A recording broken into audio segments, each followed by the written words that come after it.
ನಮಸ್ಕಾರ. ಇಂದು ಉಪ್ಪಿಟ್ಟು ಮಾಡುವಂಥ ಹಸಿಮೆಣಸಿನ್ಕಾಯಿ 4 ಈ ಥರ ಹಚ್ಚಿಟ್ಕೊಂಡಿದ್ದೀನಿ. ಕರಿಬೇವು ಒಗ್ಗರಣೆಗೆ, ಗೆಡ್ಡೆಕೋಸು, ಆಲೂಗೆಡ್ಡೆ, ಹುಳ್ಳಿಕಾಯಿ, ಕ್ಯಾರೆಟು ಸಣ್ಣದಾಗಿ ಹಚ್ಚಿ ಇಟ್ಕೊಂಡಿದ್ದೀನಿ. ಟೊಮೊಟೊ 1 ತೊಗೊಂಡಿದ್ದೀನಿ, ಸಣ್ಣದಾಗಿ ಹಚ್ಚಿ ಇಟ್ಕೊಂಡಿದ್ದೀನಿ. ಇದು ಸಬ್ಸಿಗೆ ಸೊಪ್ಪು ಒಂದು ಸ್ವಲ್ಪ, ಆಮೇಲೆ ಕೊತ್ತಂಬರಿ ಈ ಥರ ಹಚ್ಚಿಟ್ಕೊಂಡಿದ್ದೀನಿ. ಒಂದು ಈರುಳ್ಳಿ, 1.5 ಈರುಳ್ಳಿ ಈ ಥರ ಹಚ್ಚಿಟ್ಕೊಂಡಿದ್ದೀನಿ. ಆಮೇಲೆ ಇದು ರವೆ ಹುರಿದಿಟ್ಕೊಂಡಿರೋದು ಈ ಥರ. ಈಗ ಬಾಣಲಿ ಇಟ್ಟಿದ್ದೀನಿ. ಇದಕ್ಕೆ ಸ್ವಲ್ಪ ಎಣ್ಣೆ ಬಿಟ್ಟು ಕಡಲೆಬೇಳೆ, ಉದ್ದಿನಬೇಳೆ ಒಗ್ಗರಣೆಗೆ ಹಾಕಿ, ಕರಿಬೇವು ಹಾಕಿ, ಹಸಿಮೆಣಸಿನ್ಕಾಯಿ ಹಾಕಿ ಸ್ವಲ್ಪ ಫ್ರೈ ಮಾಡಿ ನೀರು ಹಾಕಿ, ಆಮೇಲೆ ಈ ತರಕಾರಿ ಟೊಮೊಟೊ ಈರುಳ್ಳಿ ಎಲ್ಲ ಹಾಕಿ ರವೆನ ನಿಧಾನಕ್ಕೆ ಬಿಟ್ಟು ಕುದೀತಾ ಇದ್ದಂಗೆ ಹಾಕೋದು. ನೋಡಿ ಇಷ್ಟು ಎಣ್ಣೆ ಹಾಕ್ಕೊಂಡಿದ್ದೀನಿ. ಸ್ವಲ್ಪ ಸಾಸಿವೆ ಜೀರಿಗೆ ಹಾಕಿದ್ದೀನಿ.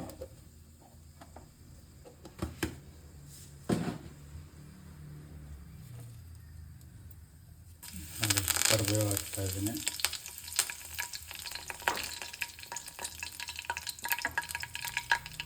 ಹಸಿಮೆಣಸಿನ್ಕಾಯಿ, ಈರುಳ್ಳಿ,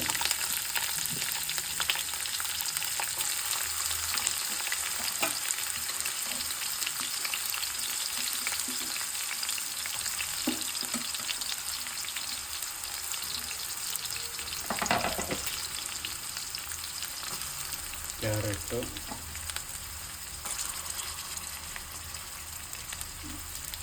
ಹುಳ್ಳಿಕಾಯಿ, ಆಲೂಗೆಡ್ಡೆ, ಗೆಡ್ಡೆಕೋಸು,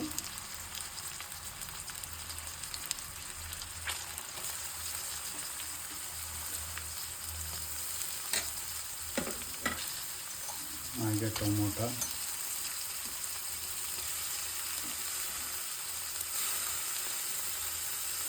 ಸಬ್ಸಿಗೆ ಸೊಪ್ಪು,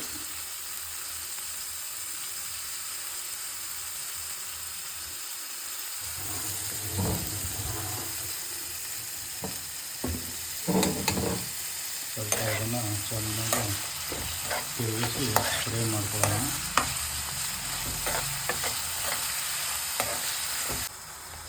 ಹಾಗೆ ಸ್ವಲ್ಪ ರುಚಿಗೆ ತಕ್ಕಷ್ಟು ಉಪ್ಪು ಹಾಕೋದ್ರಿಂದ ಸ್ವಲ್ಪ ಬೇಗ ಬೇಯುತ್ತೆ. ಸ್ವಲ್ಪ ಹಂಗೆ ಉಪ್ಪು ಮಾಡಿ ಆಮೇಲೆ ನೀರು ಹಾಕೊಳ್ಳೋಣ. ನೋಡಿ ನೀರು ಹಾಕ್ತಾಯಿದ್ದೀವಿ 1 ಗ್ಲಾಸು. ಇದೇ ಗ್ಲಾಸಲ್ಲಿ ರವೆ ತೊಗೊಂಡಿರೋದು 1 ಗ್ಲಾಸು.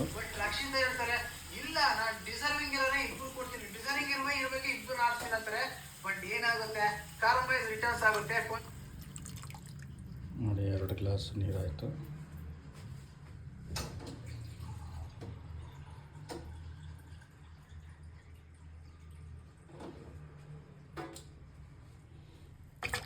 ಮೂರು ಗ್ಲಾಸ್. ಈಗ ಸ್ವಲ್ಪ ಕಾಯಿ ತುರಿ ಹಾಕೋಣ. ಕೊತ್ತಂಬರಿ ಹಾಕ್ತಾಯಿದೆ. ಈಗ ನೋಡಿ ಸ್ವಲ್ಪ ಕಾಯಿ ತುರಿ ಇಷ್ಟು ಹಾಕಿ ಸ್ವಲ್ಪ ಇದು ಬೇಯಕ್ಕೆ ಬಿಡೋಣ. ಇದು ಚೆನ್ನಾಗಿ ಕುದಿ ಬಂದಮೇಲೆ ನಾವು ಹುರಿದಿಟ್ಟಿರೋ ರವೆನ ನಿಧಾನಕ್ಕೆ ಹಾಕೋಬೇಕು. ನೋಡಿ ಉಪ್ಪೇನಾದ್ರೂ ಕಮ್ಮಿ ಇತ್ತು ಅಂದರೆ ಈ ಟೈಮಲ್ಲೇ ಹಾಕೊಂಬಿಡ್ಬೇಕು. ಟೇಸ್ಟ್ ನೋಡಿ. ಈಗ ಸ್ವಲ್ಪ ಉಪ್ಪು ಹಾಕಿದ್ದೀನಿ, ಟೇಸ್ಟ್ ಕಮ್ಮಿ ಇತ್ತು. ತರಕಾರಿ ಉಪ್ಪು ಹುಳಿ ಖಾರ ಎಲ್ಲ ಸರಿ ಇದೆ, ಉಪ್ಪೆಲ್ಲ ಸರಿ ಇದೆ, ತರಕಾರಿನೂ ಬೆಂದಿದೆ ಮೀಡಿಯಮ್ಮಾಗಿ. ಸೊ ಇವಾಗ ರವೆ ಹಾಕ್ತಾಯಿದ್ವಿ. ನಿಧಾನಕ್ಕೆ ಹಿಂಗೆ ಹಾಕಿ ಹಿಂಗೆ ತಿರುಗ್ತಾ ಇರಬೇಕು. ಅದು ಹದವಾಗಿ ಸ್ಪ್ರೆಡ್ಡಾಗಿ ಕ್ಲೀನಾಗಿ ಮಿಕ್ಸ್ ಆಗುತ್ತೆ. ಇಲ್ಲ ಅಂದರೆ ಗಂಟಾಗುತ್ತೆ. ಸೊ ಈ ಥರ ನಿಧಾನಕ್ಕೆ ಹಿಂಗೆ ಹಾಕ್ಕೊಂಡು ಹಿಂಗೆ ತಿರುಗ್ತಾ ಇರಬೇಕು.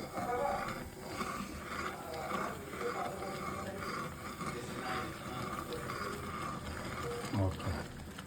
ಈಗ ಸ್ವಲ್ಪ ಉರಿ ಕಮ್ಮಿ ಮಾಡಬೇಕು.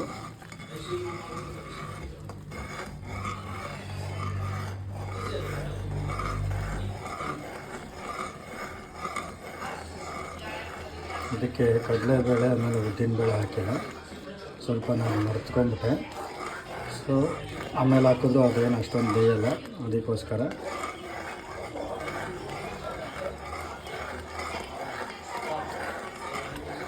ಹಾಕಿಲ್ಲ ಅಂದರೂ ಚೆನ್ನಾಗಿರುತ್ತೆ.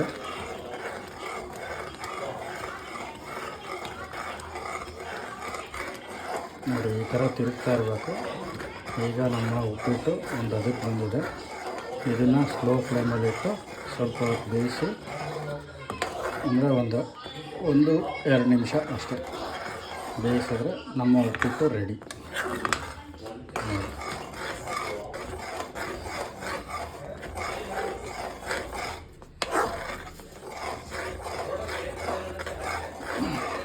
ಸೊ ಈ ಥರ ಮಾಡೋದ್ರಿಂದ ಗಂಟು ಕಟ್ಕೊಳ್ಳಲ್ಲ.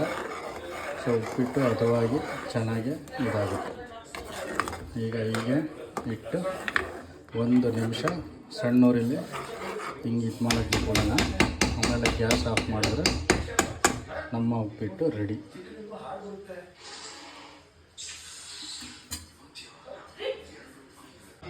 ನೋಡಿ ನಮ್ಮ ಉಪ್ಪಿಟ್ಟು ರೆಡಿಯಾಗಿದೆ.